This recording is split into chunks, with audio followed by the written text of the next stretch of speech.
La primera pregunta de este programa suele ser común a todos los invitados que, bueno, el programa se llama Avanza.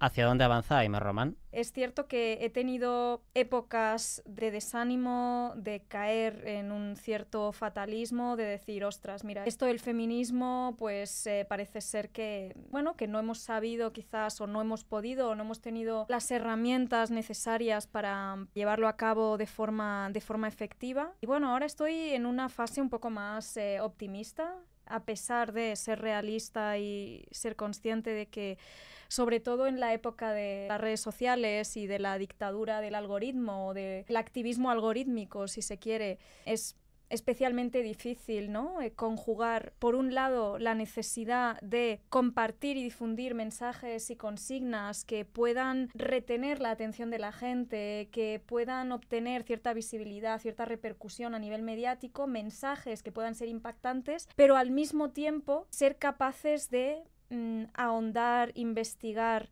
estudiar, en este caso, las violencias machistas y sexuales de forma menos reduccionista, a veces quizás de una forma que podría ser impopular, porque solemos buscar, especialmente en redes como Twitter, solemos buscar respuestas fijas, tajantes, ¿no? Que por un lado seamos capaces de agitar conciencias, de movilizar, lo cual exige muchas veces unas estrategias comunicativas un poco más, no quiero decir toscas, pero sí, no quiero decir tampoco sensacionalista, pero sí que es cierto que muchas veces más simple o más reduccionista, si se quiere. Para poder llegar a la gente tienes que apelar más a la emoción, pero claro, luego también necesitamos espacios, y esto es algo que propician más los espacios presenciales, en los que poder hacer balance, autocrítica, reflexionar respecto a nuestras estrategias políticas, respecto a nuestros marcos teóricos. No todo puede quedarse en un nos queremos vivas o cállate pavo, aunque haya un momento para eso, ¿no? Y claro, eso, sobre todo para quienes nos movemos mucho en redes o para quienes nos dedicamos un poco a la comunicación o a la divulgación en redes, es un obstáculo. Con lo que hablabas del algoritmo y de lo que funciona en Internet y tal, creo que el formato que tienes tú en tu canal de YouTube, sobre todo, es como todo lo opuesto a lo que se recomienda hacer en Internet. O sea, tus vídeos son espacios más bien reflexivos, analíticos, tal, como análisis sesudos y demás, cuando precisamente lo que funciona en Internet y lo que te premia es estímulos todo el rato, en plan como actividad, como todo el rato flashes, señales, tenemos los receptores de dopamina fundidos, ¿no? Y sin embargo, la verdad que tu canal pues funciona bastante bien. O sea, tienes bastantes visitas y bastante interacción. ¿Tú por qué crees que a pesar del formato te funciona tan bien el canal? O sea, además, ¿cuáles son tus objetivos con ese formato? Por un lado, yo empecé a subir vídeos y a compartir. O sea, no me gusta hablar de contenido porque suena muy, muy mercantil, ¿no?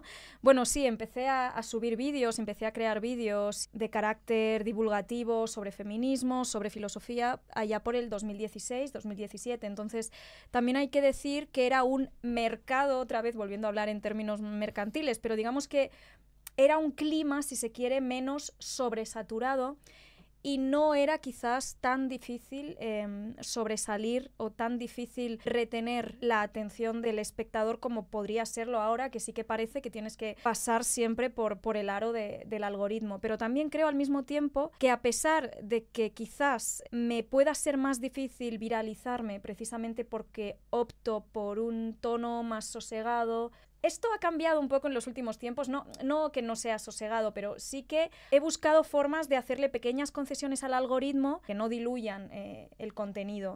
Creo que, digamos, en un contexto en el que mucha gente está creando un contenido muy para iniciarse, si haces algo que, bueno, también intenta llegar pues a un público amplio y para personas que quizás no estén tan familiarizadas, pero sí que es cierto que sobre todo va dirigido a personas que ya estén algo familiarizadas con estos conceptos y con estos marcos teóricos y con estas genealogías, como que ya tenga este tipo de referencias. Mi contenido va más dirigido a ese tipo de audiencia y, al final, quieras que no, las personas a las que sí me estoy dirigiendo, aunque sea un nicho más pequeño o un target demográfico más pequeño, si se quiere, son personas que van a apreciar más ese contenido. Entonces, igual no se va a traducir en tantos likes. O sea, no es tanto algo cuantitativo como cualitativo. Las personas que interactúan con mi contenido, tengo la sensación de que realmente están atendiendo.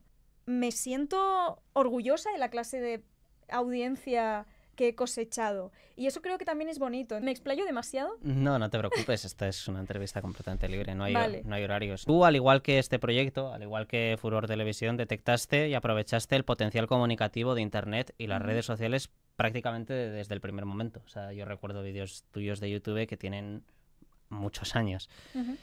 Eras muy joven en aquel momento, además. ¿Qué fue lo que viste? O sea, ¿qué es lo que ves? ¿Cuánto crees que se puede hacer en Internet? Bueno, como te decía, estos últimos años me han desencantado un poco y durante algunos momentos he tenido mis crisis de fe, una versión secular de esa clase de crisis de fe.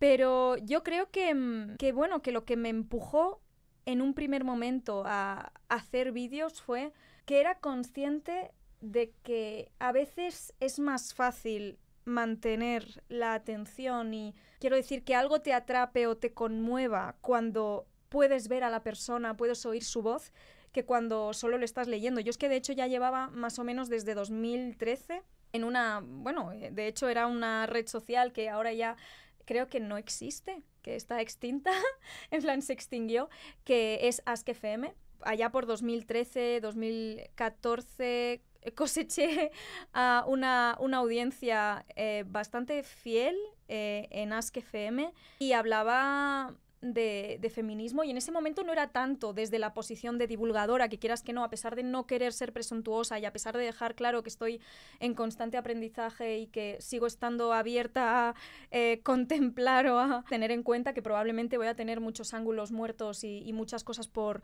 estudiar y muchas autoras por descubrir, corrientes y demás. A pesar de eso, ahora sí que puedo hablar un poco desde la posición de divulgadora, pero entonces en 2013 o así, de alguna forma lo que hacía era documentar un poco mi introducción en la teoría feminista y las cosas que iba sacando en claro, ¿no? Porque yo venía del típico ni machismo, ni feminismo, igualismo. Entonces, cuando empecé con Simone de Beauvoir, cuando empecé con Kate Millett, 2013, 2014...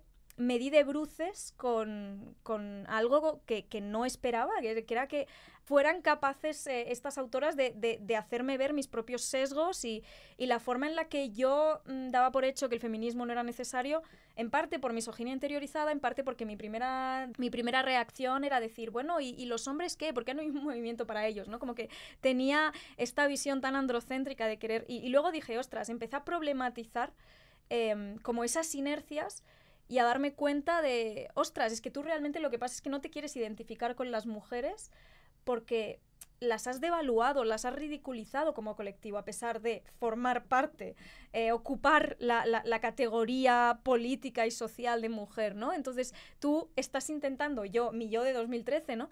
Estás intentando emanciparte y estás intentando autoafirmarte a base de desmarcarte del resto de las mujeres. Y ahí yo tuve como ese proceso. Entonces lo que hice fue en 2013 empezar a documentar ostras, yo pensaba que era antifeminista y resulta ostras, que esto del feminismo tiene más miga de lo que parece. Entonces fui compartiendo lecturas, conclusiones y bueno, y fue Mr. Jagger, de hecho. No sé si esto no es de dominio público, O sea, pero tenemos un titular, Mr. Jagger hizo a Aimee Román feminista. No. El titular era que fue él quien me convenció de que me hiciera un canal de YouTube. ¿Qué pasa? Que yo ya había subido algunos vídeos en Ask.fm respondiendo a preguntas y demás, pero al principio me daba mucho miedo exponerme. Y una de las personas que me dijo, Aimee, por favor, te tienes que hacer un canal y las cosas que estás soltando en Ask.fm, estas parrafadas que estás soltando, van a llegar más a la gente, va a ser más fácil compartirlas, más gente va a querer mandárselo por WhatsApp, sí, o sea, realmente va a tener una mayor difusión si lo traduces a un contenido audiovisual. Muy interesante la respuesta de esta pregunta, la verdad. Pero me explayo demasiado, tengo que sintetizar un poco. No te preocupes. Bueno, ya sabes, este es un programa que trata sobre juventud. Entonces, hace relativamente poco, salió una noticia, una encuesta, que decía que el 51.8% de los hombres entre los 16 y los 24 años sentían que las leyes de igualdad habían ido tan lejos que ahora los discriminados eran los hombres. ¿por qué crees que existe esta percepción, además en las capas tan jóvenes de la sociedad? Porque ya a partir de 24 o 30 creo que los siguientes sesgos ya no eran mayoría, pero entre 16 y 24 sí. Entonces, ¿por qué crees que existe esta percepción y crees que en el feminismo se está perdiendo a los jóvenes? Bueno, varias cosas. Yo creo que al final la percepción que tenemos de la realidad, sobre todo a día de hoy, que la gente está creando, digamos, menos tejidos, menos redes sociales, presenciales, y que estamos socializando sobre todo en las redes sociales.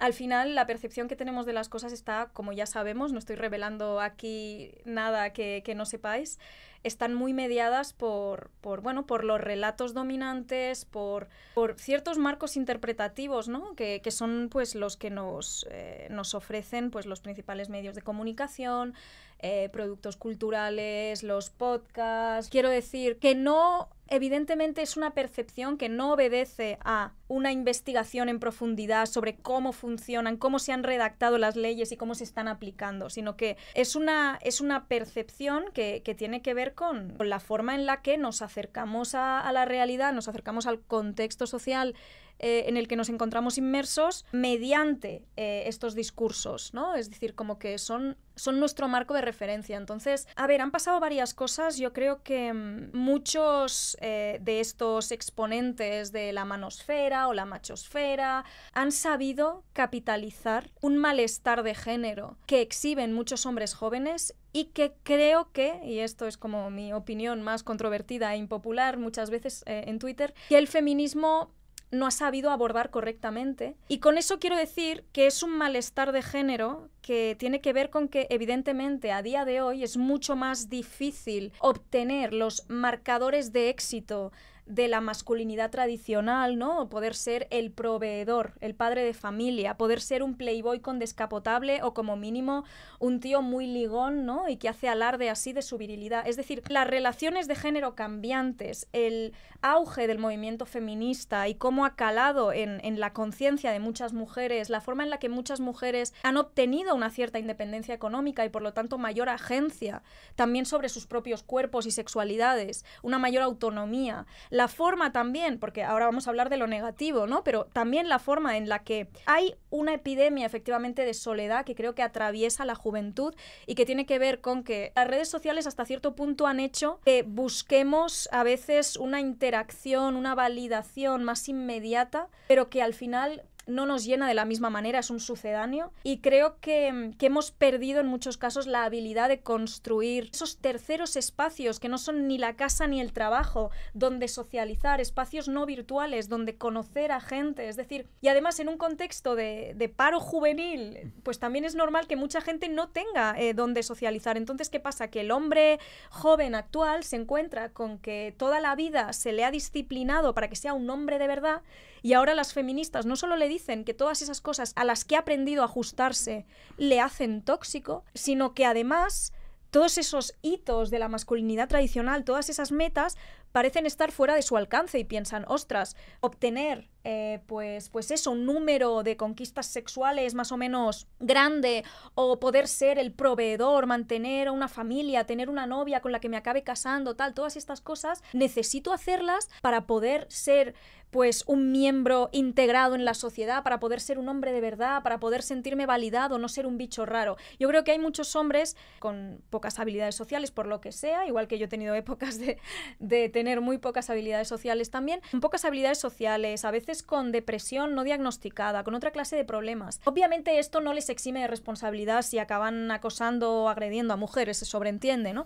Pero sí que creo que lo que ven es que se les ha dicho toda la vida que tienen que ser algo, no pueden ajustarse a ese algo y piensan que la respuesta está en aferrarse todavía más a esos mandatos de la masculinidad en vez de cuestionarlos. O sea, el problema no es que parezca que eres un pringado y que tus colegas se van a reír de ti si no consigues follar muchos. El problema es que, claro, ahora con el feminismo y la chochoinflación, ¿no? Las mujeres creen que tienen derecho a rechazarme, pero luego al mismo tiempo me quejo de que sean fáciles. Las exigencias contradictorias estas de quiero estar con muchas mujeres, pero que ellas no hayan estado con casi nadie o con nadie, pero luego me quejo de que me quede fuera. Es como, a ver, math is amazing, ¿no? Pero bueno, en cualquier caso, que yo quiero decir que sí que creo que hay malestares masculinos que evidentemente al final también hay que decirlo, no es que, ay, sean pobres. A ver, también es verdad que muchas veces el relato que elaboran, lo que te cuentan, ¿no? Ya te hace ver, ya denota que ven a las mujeres como una especie de recompensa, como si fuéramos mercancía, como si fuéramos bienes que hay que redistribuir. Es decir, que yo tampoco estoy aquí pintando a cualquier hombre violentamente misógino de pobre víctima, ni mucho menos, sino que creo que es importante entender esos malestares que en realidad, te lo dije el otro día cuando hablábamos de incels, es decir, yo creo que es reduccionista pensar que es una pataleta por no poder follar. O sea, es más bien que parece ese poder follar o poder tener, poder ser el proveedor, ¿no? Se les ha vendido a muchos como la única vía o puerta de entrada a la autorrealización personal, que solo teniendo sexo, solo teniendo novia, solo siendo el proveedor, podrás ser feliz, podrás ser un hombre de verdad y por lo tanto validado e integrado por la comunidad. ¿Sabes lo que te quiero decir? Entonces, yo creo que es importante tener eso en cuenta sin perder de vista, por supuesto, que pues este tipo de aproximaciones también parten de entender eso, a las mujeres como si fuéramos un bien de primera necesidad que hay que redistribuir. Como si hubiera por decreto que asignarle una mujer a cada hombre porque hay pobrecitos. No, evidentemente, en el momento en el que entiendes que las mujeres son sujetos con agencia, con sus propias preferencias, con sus propios gustos y que no están obligadas a corresponder tu amabilidad con sexo, que no funciona así el mundo, también es importante, incluso para la propia salud mental de estos chavales, que dejen de entender toda interacción con una mujer como el preludio al sexo. A todas las mujeres como potenciales parejas sexuales o románticas, y probablemente eso les permitiría acabar teniendo relaciones más significativas de amistad que luego podrían convertirse en algo más. O sea, el problema no es que no tengan sexo, el problema muchas veces es que no tienen amistades genuinas, íntimas, significativas, con hombres y con mujeres.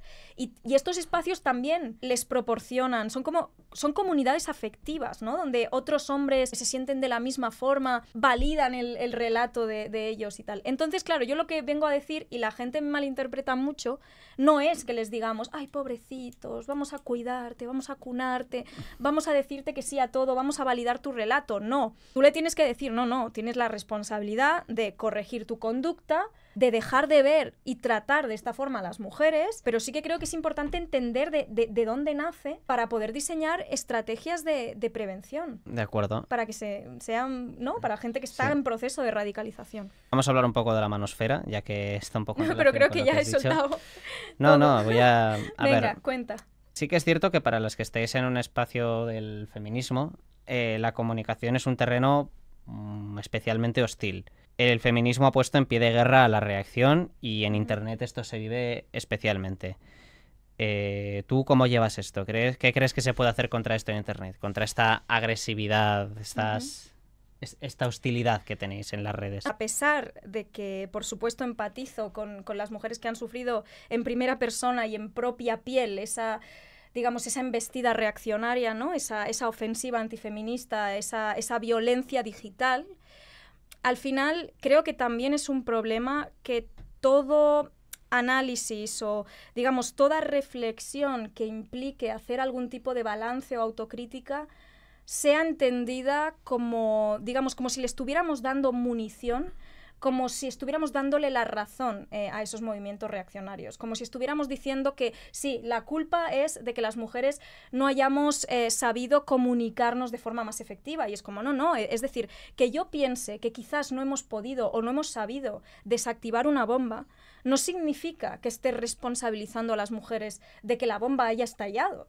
Es decir, esa bomba estaba ahí y quizás podría haberse prevenido o quizás no. Es decir, no se trata de echarnos culpas, sino de decir, bueno, han pasado 10 años largos desde, digamos, el boom. Pues eso, que a veces es un terreno un poco pantanoso, porque parece que la reacción más habitual, y hasta cierto punto lo entiendo, porque es comprensible, ¿no? Pero parece que la respuesta es cerrar filas y no ceder lo más mínimo, no reconocer el más mínimo error. Y no estoy diciendo que porque tú hayas soltado cállate pavo, un chaval que hubiera sido, vamos, un miembro ejemplar de la comunidad se haya convertido en un machista. Pero sí que es verdad que yo he conocido a chavales en proceso de radicalización y que en algunos casos ese proceso se puede subvertir, lo cual no significa, se puede revertir, ¿no? Lo cual no significa que sea culpa tuya como mujer o que sea tu responsabilidad tener que poner el cuerpo y sufrir esa violencia, es decir, pero al mismo tiempo sí que creo que podríamos dejar de ridiculizar o de, digamos, o acusar de acunapenes o de cómplices del patriarcado a aquellas mujeres que quieren acercamientos distintos, pero al mismo tiempo también soy consciente, claro, es que realmente este es un tema que me genera contradicciones, porque también soy consciente de que algunas mujeres que han intentado abordar esos malestares de género en los hombres jóvenes, de una forma quizás menos maniquea, también a veces se han pasado de frenada y han acabado siendo excesivamente laxas o hablando demasiado poco de la victimización que sufren las mujeres. Es decir, han acabado poniendo quizás demasiado el foco en los malestares de los hombres. Entiendo perfectamente el querer mandar a la mierda a un machirulo, ¿sabes lo que te quiero decir? Pero creo que a pesar de que sea una reacción perfectamente comprensible y que no tengamos aquí que estar siempre poniendo la otra mejilla, a pesar de que no tengamos que ser intachables para merecer respeto y que se reconozca nuestra humanidad, también es verdad que esa no puede ser la única estrategia. ¿Sabes lo que te quiero decir? Tiene que haber un momento para todo y habrá momentos en los que ya no puedas más, acabes mandando a la mierda a una persona que ves que te está deshumanizando. O sea, yo entiendo que es drenante y es descorazonador, en plan, estar intentando hacer pedagogía con alguien. Otra gente. Que eso, que puedo entender perfectamente esa frustración y ese desengaño en lo que respecta a hacer pedagogía con hombres, y entiendo que tampoco es una tarea que se le pueda encomendar a todas las mujeres como colectivo por el simple hecho de ser mujer, tienes el deber de educar a cada hombre con el que te cruzas, no, o sea, eso es demasiada presión y además que tampoco es la responsabilidad de cada mujer, pero sí que es verdad que sobra quizás que cada vez que una persona dice, oye, pues igual esto lo podríamos haber analizado de esta manera, lo que sea, que ya sea que estás haciéndole el juego al patriarcado, que estás comprando la idea de que tenemos que ser niñeras, didácticas, siempre con una sonrisa, porque realmente como que es una caricatura, nadie feminista, creo yo, está diciendo eso, que tengas que ir a un agresor y prácticamente, no sé, darle la palmadita, ¿sabes? Bueno, vamos a hablar ahora de por qué hay tan pocas mujeres en estos espacios. O sea, estamos en un momento en el que claramente es el tiempo del feminismo, o sea, es el movimiento que lo peta ahora mismo y me alegro mucho que sigan así. Sin embargo, en Internet hay más bien, yo creo que pocas referentes feministas en proporción a la magnitud del movimiento. Cierto youtuber de derechas, cuyo nombre no me quiero acordar, dijo que por lo que sea, creo que fueron literalmente las palabras que utilizó, por lo que sea, a las mujeres no les interesa tanto hablar en Internet. ¿Tú cuál dirías que es ese por lo que sea? Yo creo que, de nuevo, creo que esta frase la voy a repetir mucho, pero entran muchos factores en juego, pero yo te diría, y creo que esto lo comentamos el otro día cuando estuvimos haciendo Twitch juntos, que tiene mucho que ver con lo que supone la exposición siendo un personaje público femenino. Es decir, ya no solo que la vara de medir sea otra, que por el simple hecho de ser mujer, incluso aunque no te quieras abanderar, ¿no?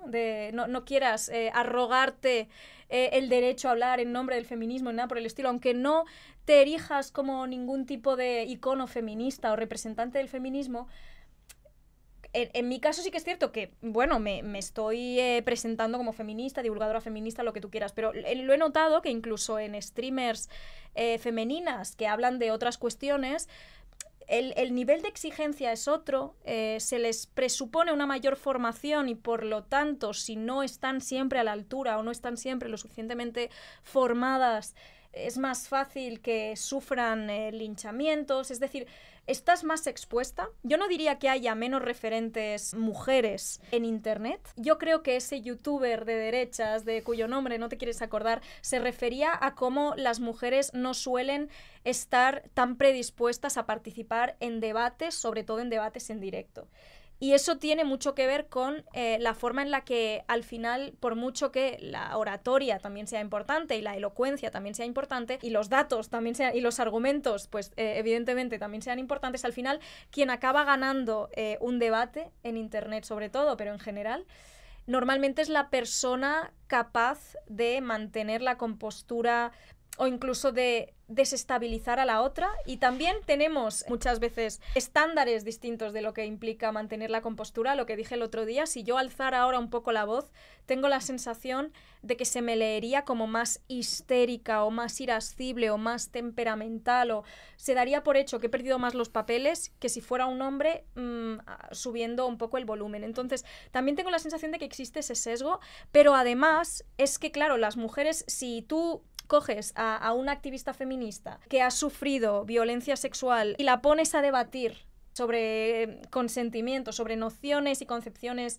de consentimiento, por mucho que pueda estar preparada, por mucho que pueda pues mantener eso, la compostura, por mucha entereza que tenga, es cierto que le va a afectar más, la va a drenar mucho más ese debate que al chaval que se lo está tomando como... Sí, como un mero entretenimiento, como, bueno, un objeto de debate como cualquier otro, respecto a lo cual puede mantener una cierta distancia. Entonces creo que eso, por un lado, que muchas mujeres no quieren sufrir esa clase de revictimización, y luego también eso, que primero te expones a que los seguidores, los feligreses de ese youtuber en cuestión, sobre todo cuando son personas que tienen, pues, muchísima exposición en redes y muchísimo engagement, te acosen.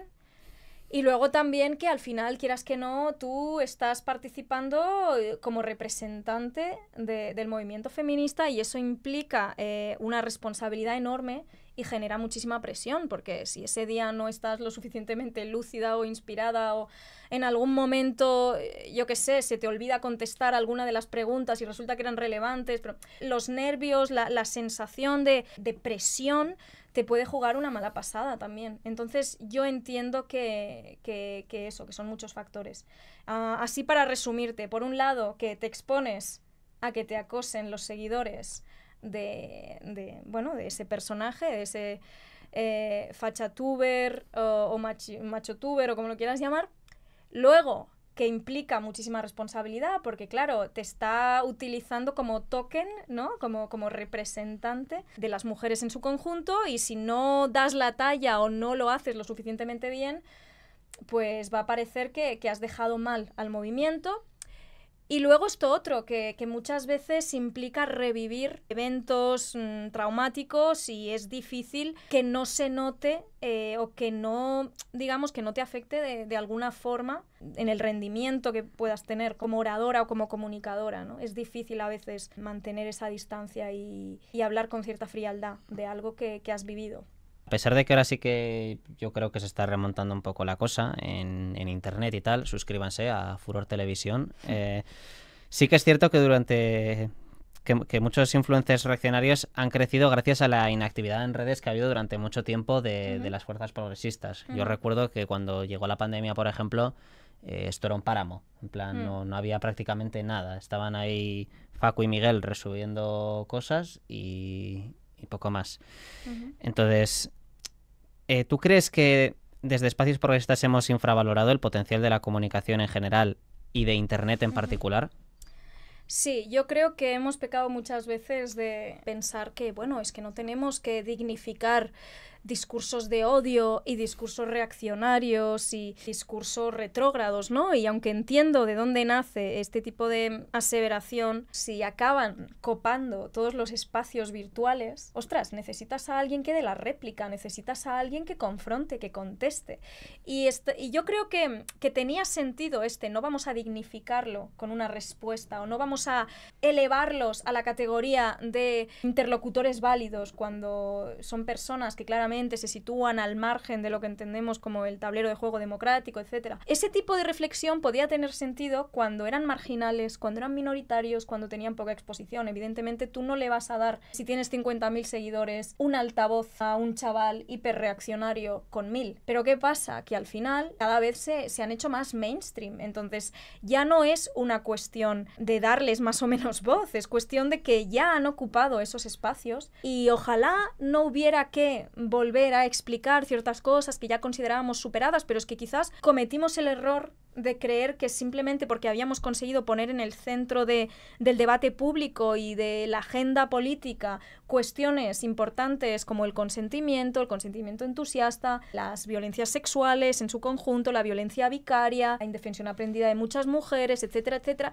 pensábamos que como habíamos puesto todas estas cuestiones en la centralidad del debate, ya habían calado, ya se habían entendido, ya se habían asumido, ya estaban asentadas. Y quizás ahí pecamos de optimistas porque quizás el problema es que realmente nunca, en ciertos sectores, sobre todo, nunca habían llegado a calar del todo. Es decir, igual había gente que estaba calladita, pero esperando el momento de poder emprender esta ofensiva, de poder contraatacar. Creímos tener una hegemonía que no teníamos. Y el problema es que, claro, a veces hablamos desde nuestra superioridad moral es que tenemos la razón, y sí, yo también creo que tenemos la razón, pero claro, el problema es que al final tenemos que enfangarnos y al final, y las cosas como son, ese libre mercado de las ideas no es perfectamente democrático, y eso pues ha quedado muy claro con las redes sociales, es decir, van a priorizar discursos incendiarios y discursos de rage bait, ¿no? Que generan reacciones viscerales y por lo tanto, pues claro, a los anunciantes, a no ser que sea algo excesivo, les interesa porque significa que más personas van a estar pasando más tiempo en esa red social interactuando con contenido de esa red social. Por lo tanto, un anunciante dice, ostras, pues me interesa que debajo esté mi anuncio, precisamente porque más gente va a interactuar. Y claro, al final esta idea que teníamos de la plaza pública virtual, perfectamente democrática, que nos daría todas las mismas oportunidades, pues no, evidentemente, pues acaban unas personas teniendo un capital social que otras no tienen, acaban ciertos discursos siendo capaces de viralizarse con más facilidad que otros, etcétera. No es igualitario. Vale, uy. Me he ido del tema. Sí, no te preocupes, va un poco por ahí la pregunta. Recientemente, bueno, relativamente recientemente, he visto que estás creciendo mucho en formatos más cortos, o sea, Reels, TikTok, Shorts, se te ha viralizado ahí alguno bastante. ¿Tú cómo crees? Palestino. Por ejemplo, sí. Tú, o sea, ya vemos cómo está la cosa por el formato largo, por el formato vídeo. ¿Cómo crees que está la cosa por el formato corto, por el formato TikTok, Short? Pues te diría un poco, me remitiría a lo que he dicho un poco antes respecto al problema del eterno adanismo, de que al final acabamos siempre regurgitando las mismas cosas, visibilizando conceptos que ya se han visibilizado 1000 veces, y entiendo que es importante porque hay mucha gente relativamente joven que está pues entrando por primera vez en contacto con estas teorías, con estas corrientes, y por lo tanto es importante que tengan ese tipo de contenido para ponerse al día y para hacerse un mapa conceptual, pero es lo que te digo, que al final te das cuenta de que lo que es más probable que se te viralice y lo que va a funcionar mejor es hablar de cuestiones que pueden ser las cuestiones en sí complejas, pero hacer siempre, digamos, un pequeño bocadito introductorio, ¿sabes? Y yo creo que una de las razones por las que esto funciona tan bien es porque estamos tan agotados que al final queremos sentir que estamos aprendiendo algo nuevo, muchas veces sin el esfuerzo que suele requerir. Entonces, claro, veo un tuit sobre, un tuit o un reel, lo que sea, un vídeo corto sobre un concepto nuevo o sobre alguna teoría de la que no había oído hablar, y digo, ostras, mira, he aprendido algo nuevo, y es como algo pasivo. Realmente no he tenido que implicarme, no he tenido que ponerme a investigar, y yo entiendo que en un momento en el que necesitamos sentir como esa sensación de recompensa, de estoy aprendiendo algo, estoy participando de alguna forma en el discurso, pues ese tipo de contenido funcione mejor. Y ya te digo, yo lo que estoy intentando hacer es no cambiar mucho el fondo, pero sí hacer que, digamos, los primeros 20 segundos aproximadamente de los reels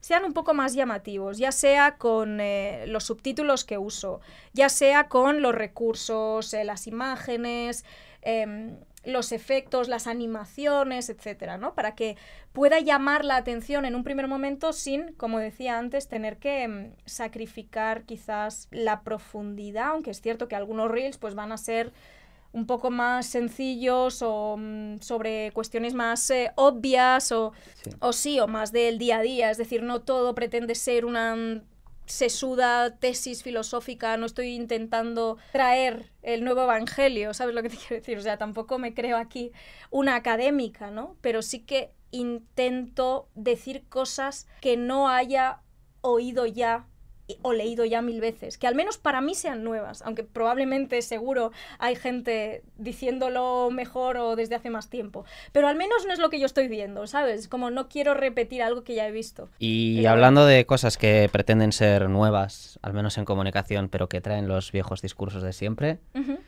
Canal Red. Ya no vas a Canal Red. O sea, ¿Qué quieres que te diga sobre Canal Red? A ver, creo que a muchos les ha llamado la atención bastante que tú fueses una tertuliana habitual. O sea, has pasado de ir muy de seguido, muy de continuo, de ser una habitual, a que ya prácticamente no, y ya no sales. O sea, Sin el prácticamente, sí, ¿no? Sí, o sea, ya completamente castigada, completamente vetada. Participé en casi 40 programas, entonces, claro, estaba acostumbrada a que me convocaran entre 1 y 3 veces por semana, y luego hubo un día en el que dejaron de hacerlo y no me dieron ninguna explicación. Esperé un mes, les dije, oye, ¿qué está pasando aquí? Y absolutamente ninguna respuesta, ni formal ni informal, de ningún tipo. Yo, sinceramente, tengo bastante claro por qué me han echado, y sí, cuando has estado colaborando durante 11 meses, todas las semanas, algunas veces hasta 3 veces por semana, creo que se puede calificar de despido tácito, aunque no haya, digamos, un contrato de voy a estar tanto tiempo, pues bueno. No es como Place, que fui 2 veces. Otras cosas que podría decir, por ahora no puedo decirlas. Así están las cosas ahora mismo, y la verdad es que estoy bastante triste. Ahora estoy en un buen momento a nivel laboral y personal, y por lo tanto no me está afectando tanto, pero sí que es verdad que estoy triste y ojalá las cosas hubieran sido de otra manera. O sea, yo hubiera preferido 1.000.000 de veces que todo hubiera sido de otra manera. Igualmente lo sabréis todos cuando llegue el momento. Sí. Siguiente tema. Ya que estamos hablando un poco eso, tema TikTok, Shorts, YouTube, Canal Red también incluso, tú siempre has sabido identificar esas vanguardias comunicativas. Yo creo que la vanguardia comunicativa es algo muy importante. Hace poco fue 11M, que precisamente una de las cosas por las que se expuso la mentira fue por la vanguardia comunicativa en aquel momento, que eran las cadenas de SMS. Tú que siempre has estado ahí, en plan eso, YouTube, TikTok, tal, estos formatos, ¿hacia dónde crees que va ese futuro de la comunicación? ¿Hacia dónde crees que se está moviendo la vanguardia comunicativa hoy en día? Es que siempre he estado más pendiente del clima discursivo y de las tendencias a nivel comunicativo de lo que sería la esfera angloparlante en Internet, lo cual creo que te lo comenté el otro día. Yo creo que es precisamente porque puedo mantener una cierta distancia, siento que no me interpela de la misma forma, no me pone de los nervios de la misma forma. Y claro, lo que pasa es que muchas veces lo que acaba pasando en España pues ya viene, ¿no?, vaticinado por lo que pasa en Estados Unidos, pero aquí no hemos tenido como tal un BreadTube o un LeftTube. Sí que, bueno, tenemos a Puto Miquel y tenemos a Daniel Valero y a mucha gente. Me consta que se está intentando, o sea, me consta que hay gente que está empezando a organizar cosillas. Es decir, o sea, sí que hay gente que está haciendo cosas muy guapas. Luego el problema de muchos cultubers, entre otras cosas, uno de los problemas de muchos cultubers es que son muy apolíticos. Y yo sé, o sea, obviamente hay razones para serlo, pero bueno, no las comparto, ya está. Más salseo. Ha estado plagadito de salseo, ¿eh? Sí. Y obviamente he dicho muchos, no todos, porque me llevo con muchos, ¿eh? O sea, que no estoy... Sí, pero eso, entre una cosa y otra, Jagger, Canal Red... O sea, hay gente que sí, que se moja, hay gente que está comprometida y que tal. O sea, que de verdad, no, hay mucha gente muy, muy buena ahí. Entonces siento que tengo que hacer la aclaración, pero sí que es verdad que, claro, que hay contenidos, o sea, hay personas que sí que son progresistas o más escoradas a la izquierda, pero que no están haciendo contenido propiamente de izquierdas, en el sentido de que, bueno, pues puede llegar a un público mucho más amplio, ¿no? Y bueno, a nivel mercantil, pues tiene su lógica. Pero claro, si estamos hablando de un LeftTube, pues sí, estarían Puto Miquel, estaría pues Tigrillo. Y la cosa es que yo no estoy tan familiarizada incluso con... A ver, yo te diría que el formato YouTube incentiva o se presta más a poder tener debates más fructíferos y más productivos, a pesar de que también hayan triunfado personajes de la calaña de la Review, por ejemplo. Pero quiero decir, evidentemente, a pesar de que también hayan triunfado especímenes Lovecraftianos, estaba buscando el adjetivo. A pesar de eso, sí que es verdad que acércate un poco. Me da más miedo TikTok, precisamente por la poca transparencia también del algoritmo, por cómo al final lo que tiene en cuenta es cuánto tiempo has estado interactuando con un determinado vídeo, porque al final lo que eso hace es que si tú estás mucho rato, pero porque estás pensando, pero ¿cómo está diciendo eso? ¿Pero qué locura? Luego te va recomendando cosas, es decir...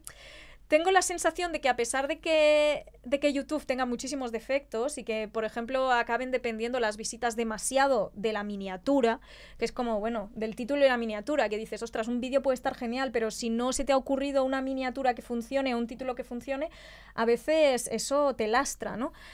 Aunque en ese sentido a veces sean mejores los algoritmos que te muestran cosas y en función de si le das like o no, si comentas o no, o del tiempo que estés, lo van a recomendar o no, sin que tengas tú que hacer clic, tengo la sensación de que eso hace que efectivamente el contenido que, digamos, que más triunfa, que más se viraliza, como estábamos diciendo antes, es el que genera una reacción visceral.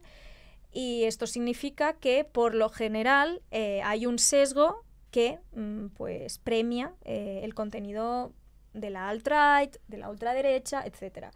No porque el algoritmo diga voy a joder a los rojos de mierda, no, ni muchísimo menos. O sea, no creo que sea algo deliberado, sino porque premia, muchas veces, no sé si te habrás dado cuenta también, de que hay mucho rage bait, ¿no? Como querer generar una reacción emocional, pero que además se basa en contenido falso. O sea, que por ejemplo alguien escenifica que están pegando a un chaval y o unas chicas están pegando a un chaval y nadie hace nada porque claro, como es un hombre tal. Y es mentira y son actores. O sea, esto pasa así de veces. Contenido ragebait incluso para indignar a gente de izquierdas y a feministas. A veces hay tradwives que yo creo que buscan polemizar, precisamente buscan que las feministas digan pero ¿cómo estás diciendo esto, tía? Que si no fuera por los derechos... ¿Sabes lo que te quiero decir? O sea, no es solo contenido que intenta pues explotar. Que cuando empezó la primera campaña de Donald Trump en el 2016, o sea, para las elecciones del 2016, precisamente las propuestas más locas que tenían, o sea, las propuestas más alt-righteras, pagaron para que se anunciasen en usuarios, que ya sabes cómo funcionan los datos, que los venden y tal, a usuarios progresistas, precisamente para ser recompartidos de mira qué locura, qué tal. Y no es que antes, como digo, las redes sí que fueran una plaza pública virtual, pero al menos no se habían desarrollado todavía como las estrategias que ahora son habituales y comunes, porque era algo completamente nuevo, era un terreno completamente nuevo, no había como tanto bot comprado por un partido y tal. ¿Sabes lo que te quiero decir? Pero no porque entonces, bueno, eso fuera una utopía, no, ni mucho menos, pero sí que es verdad que, claro, mucha de esta, como lo decía Chomsky, que ahora no me sale el nombre, de esta manufactured consent, en plan de este consentimiento manufacturado, de acabas pulsando en lo que quieres, ya, bueno, pero porque antes te han enseñado a querer pues qué clase de contenido tienes que querer, ¿no? Pues hay algo de eso. Entonces ahora tengo la sensación de que es más fácil que alguien se polarice en redes. En ambas direcciones, hombre, es verdad que a mí me preocupa más pues que sea pues hacia movimientos de carácter pues reaccionario, retrógrado, machista, LGTB-fóbico, tal, pero sí que es cierto que también creo que contenido que puede haber sido creado para y por gente de izquierdas, en TikTok, digo, en particular en TikTok. En Twitter en general estoy bastante contenta con la Twittersfera últimamente. Y mira que yo tenía muchas críticas sobre la Twittersfera, pero últimamente no tengo la sensación de que no hay tantísima crispación innecesaria y tantísima cultura de la hipercorrección y tantísima intransigencia. Tengo la sensación de que ahora las cosas están un poquito más calmadas y la gente está un poco más caritativa. Tengo al menos esa sensación, igual es mi TL, que es muy sanota. Pero antes era como una cancelación constante y ahora no estoy viendo eso. Bueno, pero sí que creo que en TikTok a veces incluso contenido que podría ser considerado de izquierdas, no sé hasta qué punto es beneficioso, porque a veces entran en alimentar el populismo punitivo, el terror sexual, el decir, así tendrías que, así me he visto para asegurarme, no sé si has visto ese tipo de vídeos virales, de así me he visto para asegurarme como mujer de estar segura, de que ningún hombre tal, no sé qué, como que tengo la sensación de que dices, ostras, entiendo perfectamente desde dónde está hablando esta persona, está hablando desde el trauma, es normal, pero tengo la sensación de que se puede crear a veces un clima de hipervigilancia que en realidad es una forma de regular la conducta y la sexualidad de las mujeres, de no salgas de fiesta porque hay muchos tíos que están haciendo tal. Es como que piensas que estás ayudando a las mujeres poniéndolas sobre aviso y hasta cierto punto pues hay contenido que sí que hace eso, pero también parece a veces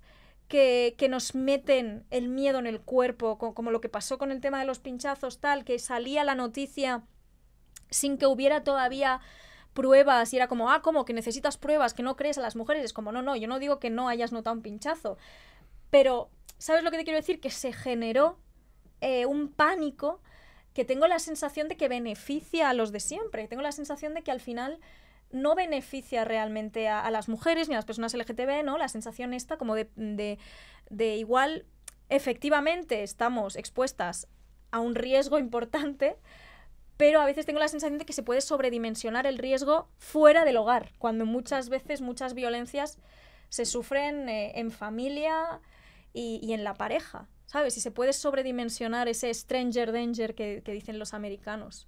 Igual que con el tema de la pedofilia, con el tema de la pederastia, ¿no? Que es como, estamos siempre hablando de grandes redes y grandes tramas, cuando la mayoría de niños, por desgracia, la mayoría de niños que sufren abusos los sufren a manos de personas de su entorno más cercano, incluso de su familia. Pero claro, eso no interesa tanto, ¿no? Eso no interesa tanto quizás abordarlo. De acuerdo. Bueno, gente Yo aquí hablando del Satanic Panic ya directamente. Sí, no te preocupes. Pues para terminar ya, porque la siguiente pregunta era un poco eso de los algoritmos y las cámaras de eco, pero creo que claro, ya he hablado de eso. Ya hemos comentado un poco el tema. Así que para terminar me gustaría que nos contases un poco cuáles crees que son ahora mismo las carencias de estos espacios, de la comunicación política en redes y tal, y cuál sería tu propuesta para poder remediarlos o para poder trabajarlos al menos. Creo que parte del problema es que entendamos esos espacios y esas redes virtuales como la única forma de organizarnos. Es decir, muchas veces también, cuando he estado con sindicalistas, lo que sea, he criticado que no le den la importancia que tiene, digamos, a crear un contrarrelato mediático y en redes, y, ¿sabes? Y también a movilizar desde las redes, que tienen como una capacidad de convocatoria, ¿no? Un poder de convocatoria mucho mayor.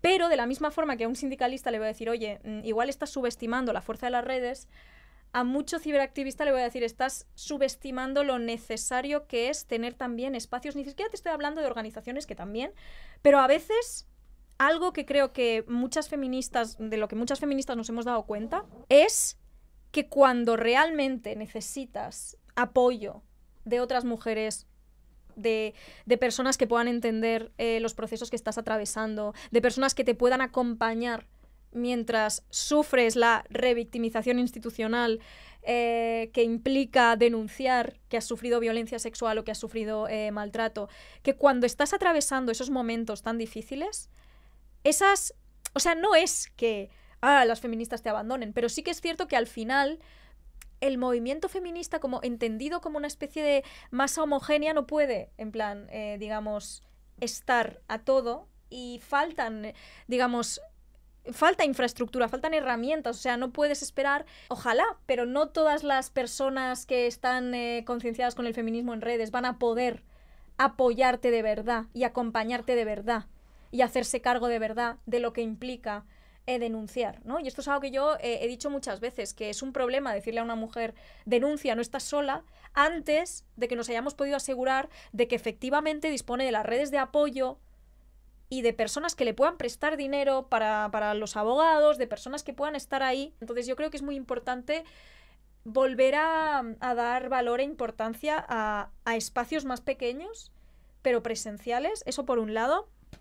Y luego creo que es importante que no compremos como esta, digamos, esta sensación de que cualquier crítica que se pueda hacer a cómo hemos estado planteando algunas cuestiones necesariamente, porque yo no tengo la respuesta, o sea, yo sé que igual estoy sonando como altiva o algo, o como si quisiera dar lecciones, y es como, no, yo no estoy diciendo que sepa lo que hay que hacer para combatir la radicalización de cada vez más hombres, ¿sabes? No estoy diciendo que tenga la respuesta, y desde luego entiendo que la respuesta no pasa por renunciar a nuestra agencia, a nuestra autonomía, por decirle a ninguna mujer que tenga, digamos, que no corresponder al chaval este, porque si no igual se vuelve violento. No funciona así, o sea, evidentemente, eso por supuestísimo. Pero sí que es cierto que podemos decir, ostras, igual ¿qué espacios no estamos ocupando y tendríamos que ocupar? Igual tendríamos que atrevernos a confrontar más a algunos de estos creadores. Igual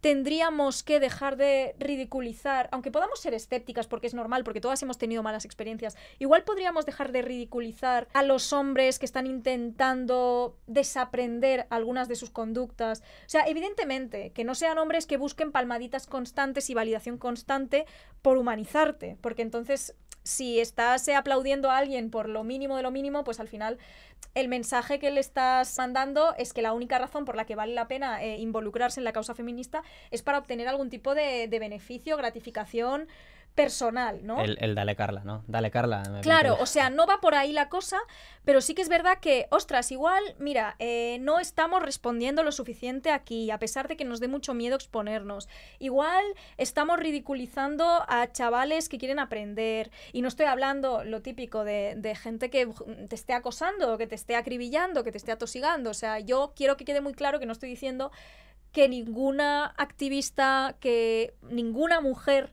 tenga que aguantar a pesados que les mandan 20.000 DMs. O sea, obviamente, ¿sabes? Faltaría más que encima fuera, no, tienes que responderle bien. Es como, a veces no vas a tener tiempo ni paciencia y no pasa nada, ¿sabes? Pero sí que es verdad que igual, pues, dejar de presuponer a veces, que es normal, porque ya digo, nos hemos acostumbrado a que mucha gente que hace preguntas en realidad lo que quiera es molestar o sí, pues tocar las narices, ¿no?